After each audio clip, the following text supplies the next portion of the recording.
বিয়ে বাড়িতে বসে নিজের ফেসবুক আইডি থেকে কলেজে স্যারকে মেসেজ দেয় অর্ণা। এভাবে বিয়ে বাড়িতে সেজে আসলে বরের পরিবর্তে আপনাকে তো বাসার ঘরে ঢুকিয়ে দেব বর বলে মেসেজটা সেন্ড করে ঠোঁট টিপে হাসে প্যান্ডেলের আড়াল থেকে উকি দিয়ে দেখে নেয় দূরে দাঁড়িয়ে থাকা নিহালকে।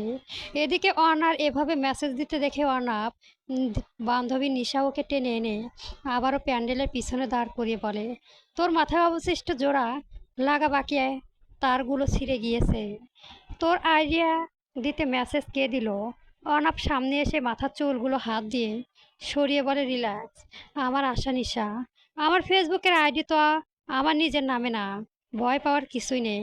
নিশা অর্ণার মাথায় একটা চাতি দিয়ে বলে, গাথি তোর চোখে ছবি ফেসবুক প্রোফাইল করা। নিহার স্যার যেই লোক চেনে না ফেলে, আরে নিহার স্যারের আর এত সময় কোথায় সবার চোখে দেখে বেড়ানো। এমনিতেও যেই ভাব কিছু হবে না, ধরে ফেলে আইডি ডিলিট করে দেব, সিম্পল। অনার কথা শেষ হওয়ার সঙ্গে সঙ্গে তার হাতে থাকা ফোনটা ভাইব্রেট করে ওঠে। মেসেজ এসেছে বুঝতে পেরে ফোনটা অন করতে দেখতে পায় তানজিম রিজওয়ান নিহান নামের আইডি থেকে আসা উত্তর স্ক্রিনে চল করছে। মেসেজ কি এসেছে সেটা পড়ার আগে নাম দেখে অনার হাত থেকে ফোন পড়ে যেতে গেলে কোনো রকমের সামলে নেয়। নিশা অনার অবস্থা দেখে মাথায় হাত রেখে বলে ওঠে, গোল গোল ধরা পড়ে গেল, আজকে এলো গেল ধরা পড়ে গেল। গুড বাই, আল্লাহ হাফেজ। নিশা উল্টো দিকে যেতে গেলে অর্ণা নিশা চুল টেনে ধরতে মেয়েটা ব্যথা পেয়ে থেমে যায়। অর্ণা লাগছে চুল ছাড়। অর্ণা চুল না ছেড়ে সেভাবে ধরে রেখে বলে, চুপ করে এখানে দাঁড়া, না হলে নিহার স্যারকে তোর নাম বলবো। ওকে দাঁড়াচ্ছি, এবার তো ছাড়। নিশা চুপ করে দাঁড়াতে অর্ণা তার চুল ছেড়ে দেয়। তারপর ধীরে মেসেজ ওপেন করতে দেখা যায় নিহার রিপ্লাই দিয়েছে, বউটা যদি আপনি হন তাহলে ভুল করে হন, বা ঠিক করে বাসর করতে ঢুকতেও আমার আপত্তি নেই। নিহারের মেসেজ দেখে অর্ণা পুরোপুরি হয়ে যায়, সে সাথে নিশাও। দুজনে একসাথে এগিয়ে যেয়ে প্যান্ডেলের অপর পাশ থেকে উঁকি দিতে দেখে পায় নিহার চেয়ারে বসে আছে, হাতে থাকা ফোনের দিকে আপাতত দৃষ্টি। দুজন আবারও আড়ালে সরে আসে। অর্ণা কনভেকশন অন করে রিপ্লাই করতে যাবে, তখনই নিশা অর্ণার হাত ধরে বলে, অর্ণা মেরি বহের রুক যা, এভাবে হার কোট গলা দিস না। অর্ণা নিজের হাত ছাড়িয়ে নিয়ে বলে, আরে ভয় পাচ্ছিস কেন, ডার কে আগে জিত হ। সরি জিত না, নিহার কে স্যার। রিপ্লাই দিয়ে দেখি বল। অর্ণা এবার রিপ্লাই দিল, বাসর করার খুব শখ দেখেছি আপনার, তো এভাবে কি সবার সাথে বাসর করার আগ্রহ প্রকাশ করেন? মেসেজ সেন্ড হওয়ার সঙ্গে সঙ্গে সিন হওয়াতে অর্ণা এবং নিশা দুজনে অবাক হয়। আবার পিছনে যে নিহালকে দেখে, সে একটা কিছু টাইপ করছে। নিহালকে টাইপ করতে দেখে অর্ণার নিশা সরে আসে। অর্ণা সরে এসে ফোন হাতে অপেক্ষা করছে যখন নিহার রিপ্লাই দেয়। 2 মিনিটের মাথায় নিহার উত্তর আসে, এভাবে আপনার মতো অক্রোশ করলে পরে বাসা সেরে কয়েকবার বাচ্চা বার হয়ে যেতাম। নিহারের উত্তর দেখে অর্ণা এবং নিশা দুজনে একে অপরের মুখের দিকে তাকিয়ে পড়ে। কি বলে এই লোক, এটাও সম্ভব? অর্ণা পুনরায় কিছু লিখতে যাবে, তার পূর্বে তার বাবা মতিউর রহমান তাকে ডেকে ওঠে, আর্নি এখানে দাঁড়িয়ে কি করছো? আর্নিশ ও নিশা দ্রুত ঘুরে তাকায়। আর্নিশ তার বাবা দেখে এগিয়ে এসে বলে, বাবা আসলে নিশায় একটু প্রবলেমে ছিল, তাই। কি প্রবলেম? নিচে রুমে নিয়ে যাওয়া প্রয়োজন হলো। আর হ্যাঁ, তোমাকে আনিক ডাকছে ছবি তুলতে। আমি এখনই যাচ্ছি বাবা। মতিউর রহমান সাহেব চলে যেতেই অনিঃস্বস্তিতে দীর্ঘশ্বাস ফেলে। নিশার কাছে ফিরে এসে বলে, চল ভাইয়া ডাকছে, আমি যাব না। তখন নিহার স্যারের সামনে পড়ে। স্যার বুঝে যায় কি হবে, কিছু হবে না, চল। এমনিতেও কালকে কলেজে গেলে সামনে পড়তে চড়ুক হবে, চল। আনিস নিশার হাতে ধরে টেনে এগিয়ে যায়। আজকে আনির বড় ভাই আনিসের রিসিপশনে প্রোগ্রাম, সেখানে তাদের কলেজের অন্যতম রাগী খিটখিটে বদমেজাজি স্যার নিহার স্যারের নিমন্ত্রণ। তানজিম রিজওয়ান রিহান হলো তানজিম রিজওয়ান নিহার বড় ছেলের এবং নিজাম সাহেব মতিউর রহমানের ছোট বেলাকার বন্ধু। এতদিনের বন্ধু জীবনের গুরুত্বপূর্ণ হোক বা সাধারণ কোনো কাজ নিজাম সাহেবের সাথে রাখা, তার থেকে পরামর্শ নেওয়া রতিমুর রহমানের অত্যন্ত কাজ।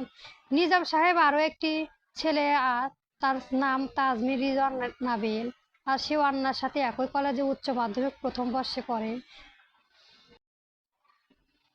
অর্ণা আর নিশা দুজনে ঢুকতে যাবে, সেই সময় নাবিল খাওয়া দাওয়া শেষ করে বেরিয়ে আসছিল, তাকে দেখে থেমে যায় তিনজনই।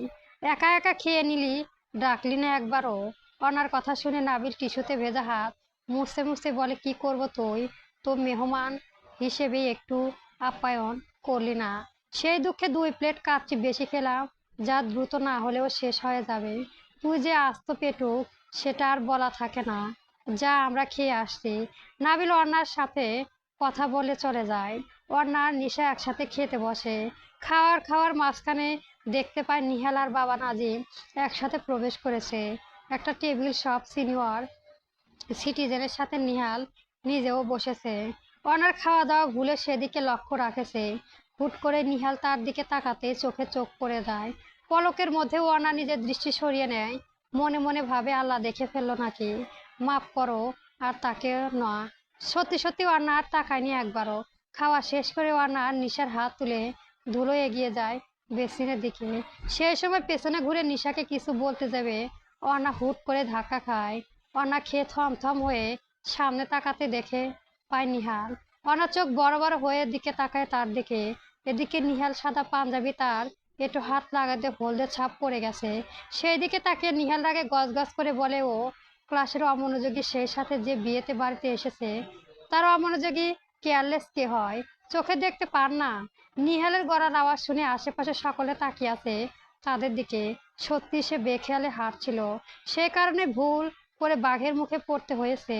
অর্ণা মাথা নিচু করে রেখে বলে, সরি, আমি আসলে নিহালের মেজাজ এমনি গরম হয়ে আছে, তার উপর এই মেয়ে আসলে নকলে বলে যাচ্ছে। এটাও হয় না।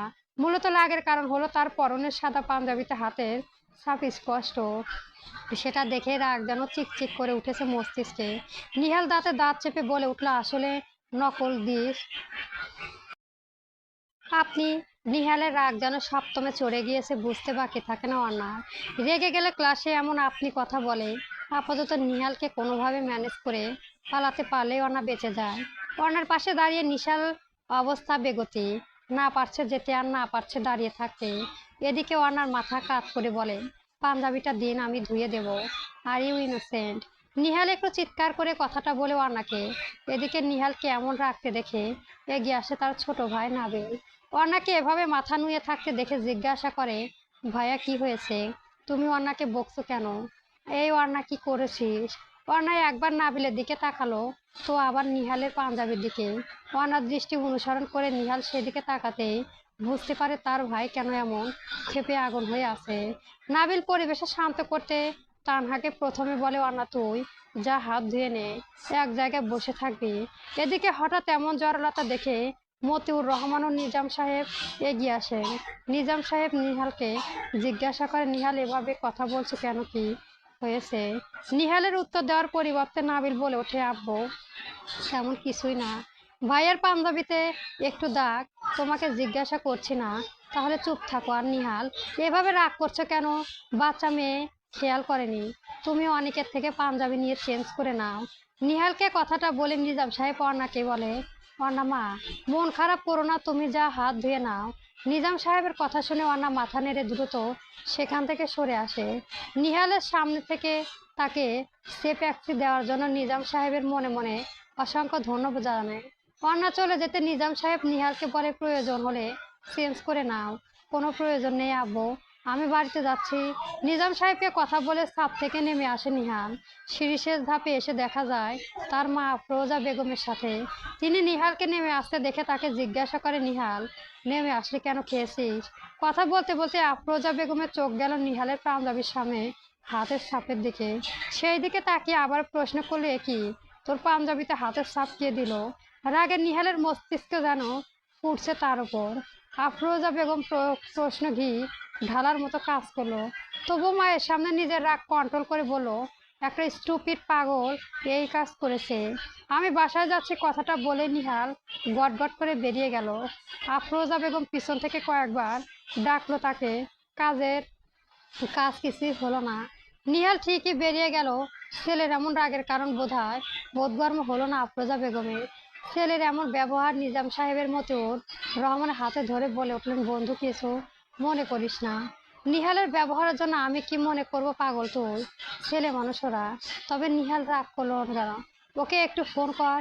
মতিউর রহমানের কথা শুনে নিজাম সাহেব একটুই দুস্থ করেন, কারণ তিনি জানেন ছেলেকে কোনো ভাবেই আর এখন এখানে আনা সম্ভব না।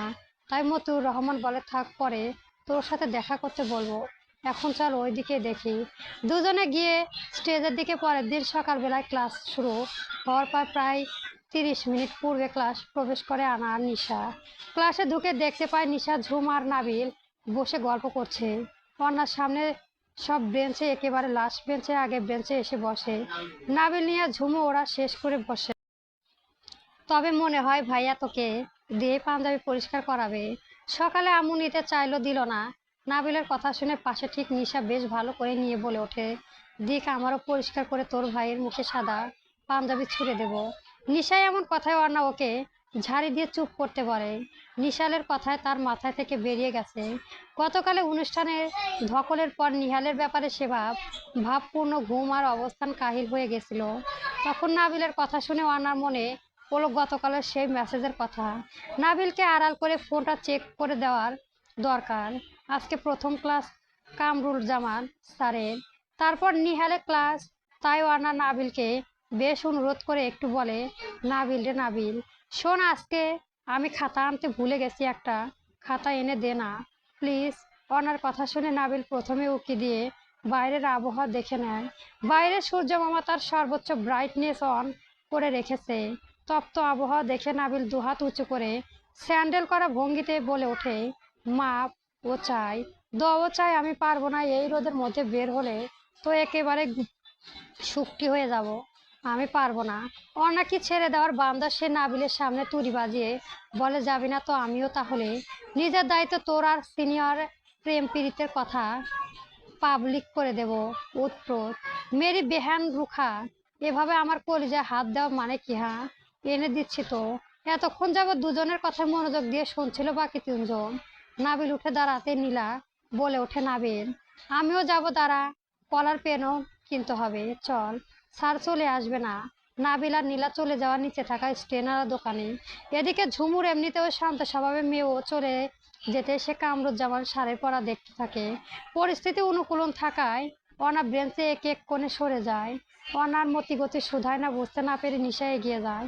অনার সামনে থাকা আর একটা ব্রেঞ্চে হাই ব্রেঞ্চের উপর ফিসফিসে জিজ্ঞেস করে, কি ব্যাপার তোর? নাবিলকে সারালি কেন? অনা ব্যাগ থেকে ফোন বের করে মুচকি মুচকি হাসতে হাসতে বলল, নিহাল স্যারের হাল কি একটু দেখে আসি। অনা এখনো নিহাল স্যারের অ্যাপ্রোচ করে যাচ্ছে বুঝতে পেরে নিশার ভয়ে ভয়ে গলার আওয়াজ নিচু করে বলে ওঠে, অনা এসব বাদ দে। সে জানবে তাকে মেসেজ করেছে মোনালিসা মুন। এখন সে কি খুঁজতে যাবে? মোনালিসা মুন কেন লিওয়ান্ডের ভিনসিন থেকে আসলো? নিশাওয়ানের কথা নিশ্চিত হতে পারছে না। ভয়ে দুশ্চিন্তার দাঁত দিয়ে নখ খুঁড়তে খুঁড়তে বলে, ধরা পড়লে আমি নেই, আমাকে ফাঁসাবি না। যে ওয়ার্নার নিশার কথায় পাত্তা দিল না। মেসেঞ্জার ঢুকতে দেখতে পেল নিহালের আইডি নামের পাশে সবুজ বাতি জলজল করছে।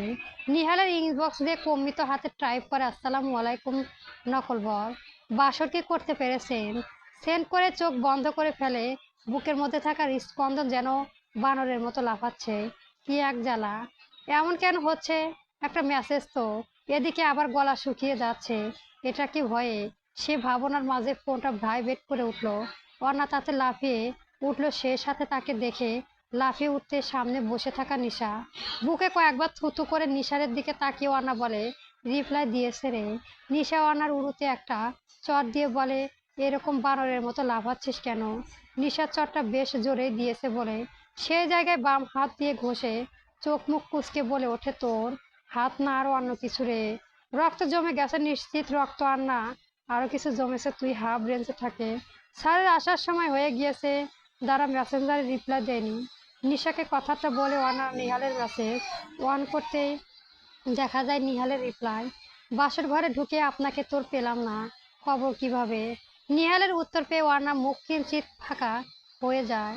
অন্নাকে এমন অবাক করে দেখে নিশা মুখ বাঁকিয়ে নিহালের উত্তর, তাতে সে নিজেও অবাক। নিশা এবার অন্নাকে বলে, আমি নিশ্চিত এটা নিহাল ছাড়। স্যারের যে রাগ আর ভাব তাতে করে এমন রিপ্লাই অসম্ভব। অন্না নিশার কথা তেমন পাত্তা দিল না, উল্টো নিজের মতো বলে উঠল, উত্তর কুমার ওগো বধূ সুন্দরী সিনেমাতে গান গেয়েছি, নারীর চরিত্র বোঝায়, জটিল কিছু বুঝতে পারবো না। আসলে উত্তম কুরাই এই জমানায় থাকলে নিহাল স্যারের দেখে নির্ঘাত গায়ক, পুরুষ চরিত্র বেজায় জটিল কিছু বুঝতে পারো না। অনাকে নিজের মাথায় বক বক করতে দেখে নিশাল মনে মনে ভাবে, এই মেয়ে এই নিহাল স্যারকে কবে পাগল হয়ে গিয়েছে। অর্ণা যখন উত্তর ভাবতে ব্যস্ত ঠিক সেই সময় ক্লাসরুমে প্রবেশ করে নিহাল। নিহালকে দেখে ক্লাসে বাকি সবাই সকলে দাঁড়িয়ে যায়। শুধু ক্লাসে কামরুজ্জামান স্যার হওয়া সত্ত্বেও নিহালের আগমনের কারণ বুঝলো না নিশা। তবে কি অর্ণা ধরা পড়ে গেল? ভাবতে নিশা গলা শুকিয়ে কাঠ হয়ে আসে। নিহাল তাদের দিকে এগিয়ে আসে। নিহালের চোখ মুখে শক্ত অভিব্যক্তি দেখে নিশার ভয়ে অর্ণাকে ক্রমশ খেঁচাতে থাকে। সেখানে বাঘের ভয় যে সেখানে সন্ধ্যা হয়। বিড়বিড় করে কথাটা বলে নিশার ক্রমত অর্ণাকে খাঁচা খোঁটা দিতে থাকে। নিহালে এগিয়ে আসতে দেখে সে কখন হাই ব্রেঞ্চ থেকে নেমে দাঁড়িয়েছে। নিহাল তাদের একেবারে কাছে এসে দাঁড়িয়েছে। এখন আর চাইলেও কিছু করার নেই। অর্ণা মেসেজে নিহালের রিপ্লাই সেন্ড করে মেসেঞ্জার থেকে যেই বেরিয়েছে তখন কেউ শো দিয়ে ফোনটা কেড়ে নেয়। এক ঝটকায় হাত থেকে ফোনটা উধাও। এ আমার ফোন! চমকে পেছনে ফিরতে অর্ণার চোখ কপালে উঠে গেল। তার ফোনটা এখন নিহালের হাতে। নিহাল নির্বিঘ্নের ভঙ্গিতে ফোনটার দিকে একবার তাকিয়ে সেটাকে নিজের পকেটে ঢুকিয়ে ফেল। তার মুখটা তখনও গম্ভীর, চোখে মুখে স্পষ্ট রাগ এবং বিরক্তির ছাপ। অন্যার দিকে স্থির দৃষ্টিতে তাকিয়ে কঠোর গলা বলল, হাই ব্রেঞ্চের ওপর বসে ফোন চালানো। একটু থেমে ভ্রু কুঁচকে আরো কড়া স্বরে যোগ করলো, গার্ডিয়ান নিয়ে এসে ফোনটা নিয়ে যাবেন মিস অর্ণা। অর্ণা এক লাফে ব্রেঞ্চের উপর থেকে নেমে পড়ে। অনুনয়ের সাথে বলতে শুরু করে, স্যার ভুল হয়েছে, আর হবে না। আমার ফোনটা প্লিজ ফিরিয়ে দিন। Please sir. নিহালে এমনিতেও অর্ণার উপর প্রচণ্ড মেজাজ খারাপ ছিল। এখন ক্লাসে আমার ব্যবহার আরো বেশি মাথায় গরম করে দিয়েছে। গলার আওয়াজে কিছুটা জোরেই করে বলল, চোখে দেখতে পান না এখন কি সেই সাথে কানেও কম শুনেছেন মিস অর্ণা? পুরো ক্লাস এখন অর্ণার দিকে তাকিয়ে। এর আগে কেউ অর্ণার সাথে এমন ব্যবহার করেনি, অথচ অর্ণার পুরো ক্লাসের সামনে নিহাল তাকে এভাবে বকতে বকেছে। অর্ণা মাথা নিচু করে থাকতে দেখে নিহাল আরও একটা না কথায় টিচার ডেস্কের সামনে এসে দাঁড়ালো। তারপর পুরো ক্লাসের উদ্দেশ্যে গম্ভীর গলায় বলল, আজকে পর থেকে ক্লাস টাইম কেউ যদি কোনোভাবে ফোন ইউজ করেও তো সেই ফোন সোজা প্রিন্সিপাল স্যারের কাছে চলে যাবে। তারপর গার্ডিয়ান নিয়ে এসে ফোন নিয়ে যেতে হবে। Is that clear? ক্লাসের সবাই একসাথে বলে উঠল, ইয়েস স্যার, ভেরি গুড। কথাটা বলে নিহাল আর এক মুহূর্তে অন্যার দিকে তাকালো না। নিজের মতো করে ক্লাস নিতে শুরু করলো। লেকচার দেওয়া, বোর্ডে লেখা আর ছাত্রছাত্রীদের একের পর এক প্রশ্ন করার মাঝে কেটে যেতে লাগলো সময়। অথচ ক্লাসের এক কোণে যে অন্য এখনো আপন মনে লজ্জায় মাথা নিচু করে দাঁড়িয়ে আছে, সেদিকে তার কোনো খেয়ালই নেই। কিংবা বলা ভালো, খেয়াল থাকলেও নিহাল সম্পূর্ণ অবহেলা তাকে এড়িয়ে গেল। পুরো ৪৫ মিনিটে একটা দীর্ঘ সময় অর্ণা ঠিক সেভাবে নিথর হয়ে দাঁড়িয়ে রইল। ক্লাসের সহপাঠীদের আর চোখের দৃষ্টি আর ফিসফিসানি যে তীরের মতো এসে বিঁধেছে তার গায়ে। অপমানে চোখ দুটো বড় জ্বলে ভরে উঠলেও খুব কষ্টে সে অস্ত্র চোখে রাখলো। পা দুটো ভর হয়ে আসছে, কিন্তু না পারছিল বসতে, না পারছিল কিছু বলতে। অবশেষে পিরিয়ড শেষে ঘন্টা বাজলো।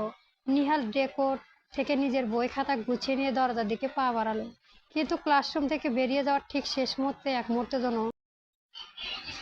চিৎকার করে বলে উঠল, ছাড়বেন না, ছাড়বেন না প্লিজ, আমি একদম দাঁড়াতে পারছি না।